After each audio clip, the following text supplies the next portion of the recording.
Author Brandon Sanderson once said, "Expectations were like fine pottery. The harder you held to them, the more likely they were to crack." We all go through life carrying and being subjected to certain expectations. As children, we are expected by our parents to be well behaved. As teenagers, we are expected to do well in school. As adults, we are expected to have full-time jobs and possibly even a family. Expectations are everywhere, but are you really aware of just how much they shape your life? It's amazing how many problems stem from expectations not being met, especially when it comes to communication. Think about the last time you had an unpleasant or even just disappointing conversation. Then think about what you expected out of the other person. Did the conversation fail just because they acted in an unexpected way? Expectancy violation theory, as the name suggests, studies what happens when expectations are not met during human interaction. I will be using this two-part video to explain some of the principles and applications and criticisms of expectancy violation theory and the closely related proxemics theory. By the end, you should be able to understand why some conversations are unexpectedly uncomfortable. Expectancy violation theory studies and explains deviations from expected behavior that take place within the context of communication. Anytime we enter into any sort of interaction with another human being, we have certain expectations about the behaviors that will take place, in both verbal and a nonverbal sense. Expectancy violation theory divides these expectations into the categories of predictive expectations and prescriptive expectations. Predictive expectations deal with what we expect out of another person based on our previous experiences with them or the specific situation. For example, if you meet the same friend for lunch every Tuesday and one week they decide not to show up without telling you, this would be a violation of your predictive expectations based on your history of interactions with this friend. Prescriptive expectations deal with greater expectations for a situation based on social norms that are appropriate to the specific communication context.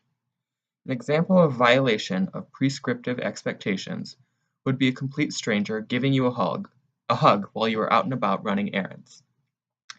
There are certain things that we deem appropriate when interacting with someone we don't know, and a violation of personal space like a hug is not one of them. Our expectations are based on a variety of factors, and they differ based on the context of communication and the person we are communicating with. A conversation with your friend is probably going to be a bit different than one with your grandmother, and we expect adults to behave in a different manner than children.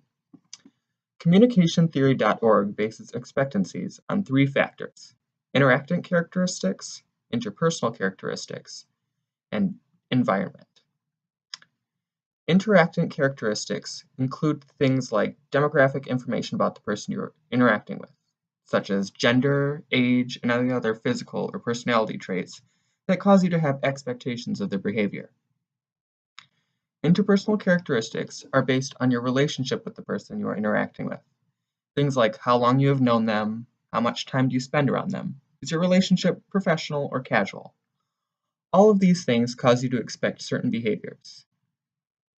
Environment factors for expectations include anything from the physical location and social situation to any cultural influences that might be in play.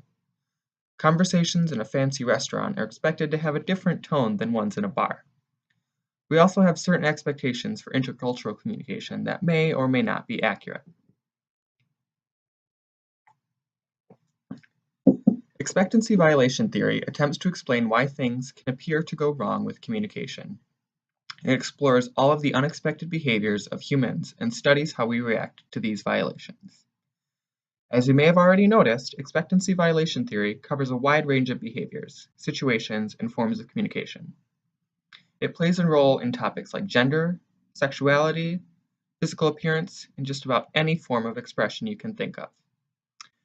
Anytime someone makes an assumption about how someone will behave, expectancy violation theory can be applied. Another branch of communication studies that has close ties with expectancy violation theory is proxemics, or the study of the spaces people create. We all have our own boundaries or personal spaces, and someone entering these spaces can cause us to react in certain ways. Proxemic theory outlines 4 different types of spaces or territories that occur in the communication world, and 4 types of distances that people define. An article from communicationstudies.com explains each of these territories and distances in detail. The first territory is body territory. This is the closest or most intimate of the territories, and is often described as your personal space or bubble. Very few people are allowed to invade this space. Think about significant others or very close friends and family. Anyone else entering this space would be a serious violation of your expectations. The next territory is primary territory. These would be spaces that you claim as your own and might invite friends or acquaintances to invade from time to time. This territory includes things like your home or apartment or your vehicle. An invasion of these spaces would still violate your expectations, but may not elicit as extreme of a reaction as an invasion of your body territory. Secondary territories are those spaces designated for specific groups of people. These territories come with their own sets of rules and expectations. Examples of these areas would be schools or workplaces, or places of worship. An invasion of these territories could possibly go unnoticed, but certain behaviors are considered inappropriate within them, and a violation of these expectations could have a variety of reactions, depending on the severity of the violation. For example, in church, speaking in a slightly louder volume might elicit a few disapproving looks or even a shh, but swearing loudly in the middle of a church service would likely come with a more serious reprimand. The final territory is the public territory. This is the most open of the spaces described, and for the most part, anything goes within these spaces. Individuals are still subject to societal and cultural expectations within public territories, but you are likely to see a wide variety of behaviors, and unexpected ones cause only minor disturbances, if anything. Examples of public territories are public parks or grocery stores, or even shopping malls. If someone is speaking loudly in one of these places, you might glance at them for a moment, but you will probably return to your own business and go on your way as if nothing had happened. Beyond territories, we all have certain types of distances that we maintain. Communicationstudies.com names 4 distances: intimate, personal, social, and public. Unlike territories, which are general and of no specific size, each of the 4 distances can be measured. In the case of proxemic distances, inches speak miles. Violations of expected distances can cause substantial reactions, depending on both the individual being violated and the violator.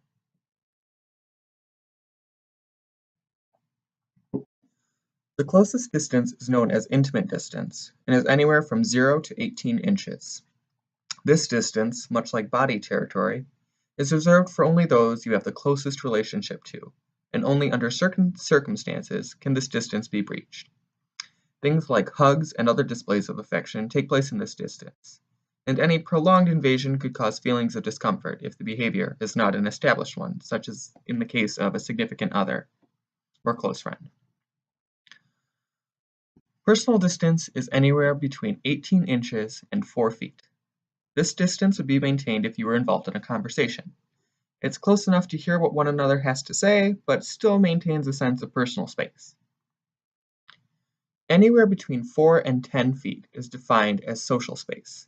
Think of this space as if you were sitting in a cafeteria or at the beach, and someone were to sit down about 6 feet away from you.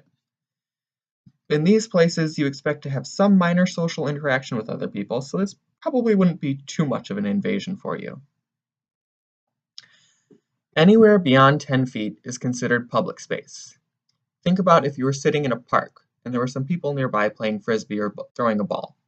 If they set up their game at least 10 feet away from you, it probably wouldn't make you too uncomfortable. But any closer than that might be considered rude. Violations of our expectations of space often trigger a fight or flight response. Many people report feelings of anxiety when a stranger is standing too close to them, or even when someone they know enters a space they don't normally occupy. Next time you're having a conversation with a friend, take just one step closer to them at some point during the conversation. Observe the response. Do they tense up? Do they take a step back to reestablish the distance? Does the conversation fade out? This is a simple way to observe expectancy violation theory and proxemics at play. There are a few things that need to be remembered and taken into consideration when discussing proxemics. To begin with, territories and proxemic distances are learned expectations, and are therefore highly dependent on culture. Appropriate distances for people in the United States can differ from those of people from other cultures. Another thing to keep in mind is that distances are deliberate and intentional. Expectations change when you're put in situations of forced interaction. People are likely to invade personal or even intimate spaces on a crowded subway or at a concert. Such an invasion in these situations is not likely to be viewed as inappropriate or out of the ordinary. In crowded spaces, we all sort of give up our expectations of personal space simply because it's not possible to maintain more than a few inches of space in between people. In this case, the environment greatly influences our expectations of proxemics. Similarly, someone passing in and out of your personal space while walking down the sidewalk is not considered unusual because it is not viewed as an intentional violation. And we don't expect everyone to give us a wide berth at all times. Space just doesn't allow for it. Another key factor in this situation is the duration of the invasion. A prolonged invasion is more uncomfortable than a brief one. Think about how I talked about earlier about a hug that lasts just a little too long. It's a little uncomfortable. Your relationship with the person also greatly influences which spaces they may invade, as well as your perception of them, even if they are unfamiliar to you. If someone you find attractive steps into your personal space, you're going to react in maybe a positive way. Maybe you get some ideas and you think, oh, this is a good thing. Maybe they like me back. Whereas if someone who you don't find attractive or don't like steps into those spaces, you're going to be a little more negative about it.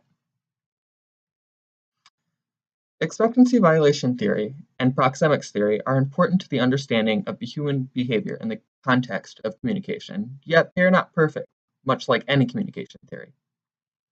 A similar criticism for both expectancy violation theory and proxemics theory comments on the vagueness of expectations and proxemic behaviors. Proxemics in particular has been said to promote stereotypes when applied to intercultural interactions. While it may be true that certain cultures have different definitions of personal space, exact definitions vary from individual to individual. For example, I usually don't mind people being too close to me, especially when I know them, and I really only close off my bubble to complete strangers. My friend Lisa, on the other hand, is very different. She clearly defines her personal space and is not comfortable with it being violated at all, except under very certain circumstances, even with close friends like me. When I tried the step closer experiment with her, she had a very obvious reaction and immediately stepped back. We were raised in basically the same area and had a very similar upbringing, yet we still differ greatly in the area of proxemics. This just goes to show that while looking for cultural norms can be a good starting point, you still need to consider the individual before making any assumptions about their expectations. Another criticism of expectancy violation theory is that it focuses on the negative reactions that individuals have when their expectations are not met. There are situations where acting outside of what expected can lead to a positive response. I touched on this earlier when we discussed proxemics and how an attractive person violating your space may not be such a bad thing. Sometimes you have low expectations for an individual and they surprise you by exceeding them. Like, have you ever met a person who looks they're going to be really mean, but then you start talking to them and they're actually pretty sweet? You might not have known how to respond at first, but your reaction was an overall positive one, right? Violating expectations doesn't always have to be a bad thing. Sometimes it can be in our favor to set yourself apart from the rest.